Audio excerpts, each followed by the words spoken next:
Prologue. The machine was ready. After so many months of preparation, the work was finally complete. The motor and blades were bolted and secured. The chain was taut and heavy with grease, and the tower stood steady on its legs. The muscles in my back and arms had grown as hard as green fruit from all the pulling and lifting. And although I'd barely slept the night before, I'd never felt so awake. My invention was complete. It appeared exactly as I'd seen it in my dreams.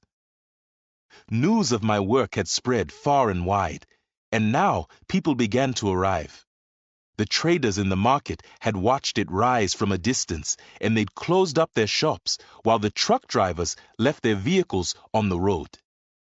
They'd crossed the valley toward my home, and now they gathered under the machine, looking up in wonder. I recognized their faces. These same men had teased me from the beginning, and still they whispered, even laughed. Let them, I thought. It was time. I pulled myself onto the tower's first rung and began to climb. The soft wood groaned under my weight as I reached the top, where I stood level with my creation. Its steel bones were welded and bent, and its plastic arms were blackened from fire. I admired its other pieces, the bottle cap washers, rusted tractor parts, and the old bicycle frame. Each one told its own story of discovery. Each piece had been lost and then found in a time of fear and hunger and pain. Together now, we were all being reborn. In one hand, I clutched a small reed that held a tiny light bulb.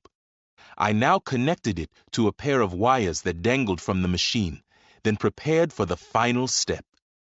Down below, the crowd cackled like hens. "Quiet, everyone," someone said. "Let's see how crazy this boy really is." Just then, a strong gust of wind whistled through the rungs and pushed me into the tower. Reaching over, I unlocked the machine's spinning wheel and watched it begin to turn. Slowly at first, then faster and faster, until the whole tower rocked back and forth. My knees turned to jelly, but I held on. I pleaded in silence, "Don't let me down." Then I gripped the reed and wires and waited for the miracle of electricity. Finally, it came. A tiny flicker in my palm, and then a magnificent glow. The crowd gasped, and the children pushed for a better look. "It's true," someone said. "Yes," said another.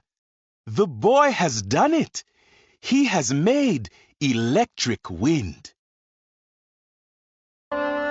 We hope you have enjoyed our presentation of The Boy Who Harnessed the Wind, Young Readers Edition, by William Kamkwamba and Brian Mueller, performed by Corey Jackson, directed by Paul Rubin.